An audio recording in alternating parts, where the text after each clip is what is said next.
वालेकुम, उम्मीद है कि आप सब खैरियत से होंगे। आप देख रहे हैं मेरे यूट्यूब चैनल हमजा सिद्दीकी। कल एक बेहतरीन ऑपरेशन हुआ है पाक फ़ौज की जानिब से वज़ीरिस्तान में और 8 दहशतगर्दों को जहन्नुम हासिल कर दिया। वो एक बेहतरीन ऑपरेशन करार दिया गया है। ये खबरें चल रही थी, मैंने सोचा क्यों ना इससे रिलेटेड ही इस वीडियो को शुरू किया जाए और उसके साथ-साथ जो है कुछ और भी डेवलपमेंट हुई है। टीटीपी वाला मामला चल रहा है, अफ़गानिस्तान वाला मामला चल रहा है। तो मैंने सोचा क्यों ना पहले इस खबर को बताते हुए जो भी चीज़ें आजकल चल रही होती हैं कि एक बहुत आम तासुर दिया जाता है कि पाक फ़ौज हर चीज़ का पाकिस्तान आर्मी हर चीज़ का क्रेडिट ले रही होती है।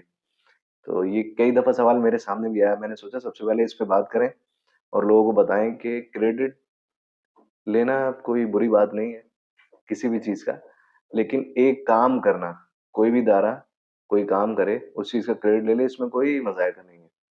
अब जैसे आर्मी चीफ को ये जो इन्वेस्टमेंट है और जो इकोनॉमी बूस्ट हो रही है, पेट्रोल की कीमत कम हो रही है, डॉलर की कीमत कम हो रही है, ये सारी चीज़ें हुकूमत पाकिस्तान ने आर्मी चीफ से हेल्प ली है और जो स्पेशल इन्वेस्टमेंट है, उसमें आर्मी चीफ को रखा है।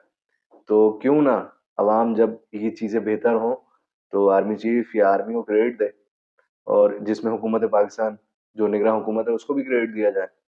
क्योंकि ऐसी बहुत सारी हुकूमतें पहले भी आई हैं जिन्होंने उस दौर के आर्मी चीफ का, फौज का शुक्रिया अदा किया। क्यों? क्योंकि आईएमएफ से या दीगर लोगों से कर्जा लेना होता है, उसमें आप आर्मी को रखते हो, आर्मी चीफ से रिक्वेस्ट करवाते हो क्योंकि बाहर वालों को भी ये पता है कि सबसे बेहतरीन इदारा पाकिस्तान में पाकिस्तान आर्मी है।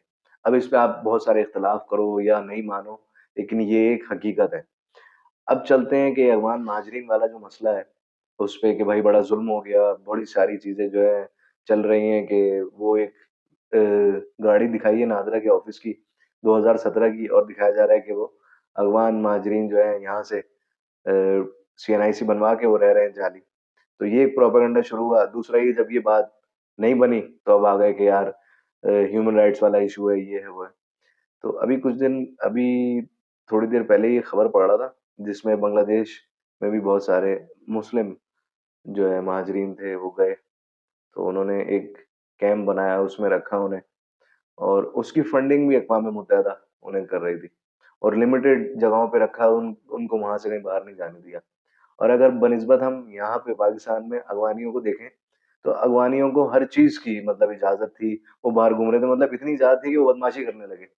कि अफ़गानिस्तान जब जीता तो उन्होंने हमारे ही मुल्क का जो है झंडा पाकिस्तान का, उसको नज़र-ए-आतिश करने की कोशिश की। फिर गालियाँ और फिर मतलब बहुत सारी चीज़ें। तो ये तो उन्हें आज़ादी थी यहाँ और अभी भी जो यहाँ रजिस्टर्ड अफ़गानी रह रहे हैं, उन सबके लिए ये आज़ादी है। और दूसरा ये है कि जो भी लोग वहाँ जा रहे हैं या बाहर गए हैं या वापसी गए हैं, वो सारे लोग वो हैं जिन्होंने गैर कानूनी तरीके से काम किया और गैर कानूनी तरीके से रह रहे थे। हर जगहों पे स्मगलिंग में, आपकी इकॉनमी खराब होने में, जो माशी इस्तेहकाम आ रहा है उसको खराब करने में, डॉलर की कीमत बढ़ाने में और पता नहीं कितनी सारी चीज़ों में, सब जगहों पे अफ़गानी मुलव्विस हैं। अब इसका मतलब ये नहीं है कि हम अफ़गानियों के खिलाफ हैं, लेकिन जो हकीकत है, अब यहाँ लाखों अफ़गानी रह रहे हैं अभी भी, जो कि मज़ीद रहेंगे, उनको नहीं भेजा जाएगा क्योंकि वो कानूनी तरीके से रह रहे हैं। अब अगर हम अफ़गानियों के खिलाफ होते या अफ़गान महाजिरीन के खिलाफ होते, तो हम सबको ही निकलवा देते। लेकिन सिर्फ़ जो हुकूमत पाकिस्तान या रियासत पाकिस्तान ने ये फ़ैसला लिया है सिर्फ़ इसलिए कि वो जो गैर कानूनी तरीके से यहाँ पे रह रहे हैं, वो किसी भी मुल्क का हो। वो लोग यहाँ पे कार्रवाइयाँ कर रहे हैं मतलब बम ब्लास्ट में, कराची की बात ले लें तो आप डकैती में, चोरी में लोगों से पूछो अफ़गानी टाइप जैसी शक्ल थी। पहले लोग अफ़गानी और पठान में जो है फ़र्क नहीं करते थे। फिर आहिस्ता-आहिस्ता अफ़गानी पठान में फ़र्क हो गया। पठान इस बात से बहुत नाराज़ होते हैं कि हमें अफ़गानियों से मिलाया गया। अब एक आम आदमी देखेगा तो उसको तो पठान ही लगेगा।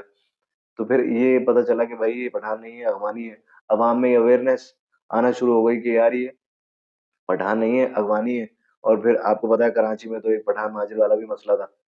तो जब कोई पहले अगर कोई डकैत था या कोई और मामलात में मुलव्विस था, तो बाकी लोग कहते थे कि यार ये पठानों ने किया ही हो।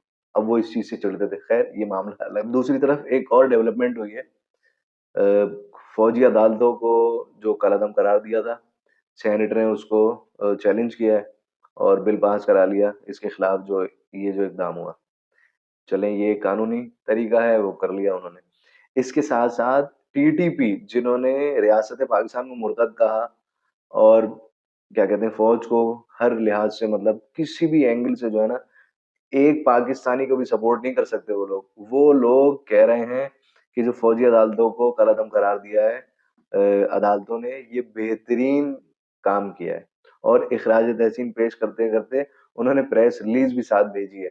अब वो जो प्रेस रिलीज़ है, वो अदालतों को देखकर सोचना चाहिए कि कभी भी दुश्मन अगर आपके हक में आ गया, तो इसका मतलब ये है कि आप किसी एक दूसरी सिमत में जा रहे हैं, कि कभी भी आपके फैसलों से पाकिस्तान की अदालत है, वो पाकिस्तान की अदालतों के फैसलों से कैसे कोई दुश्मन खुश हो रहा है और आपको वो मुबारकबाद पेश कर रहा है कि आपने बड़ा अच्छा काम किया, बहुत जो है क्या कहते हैं कानून के मुताबिक काम किया।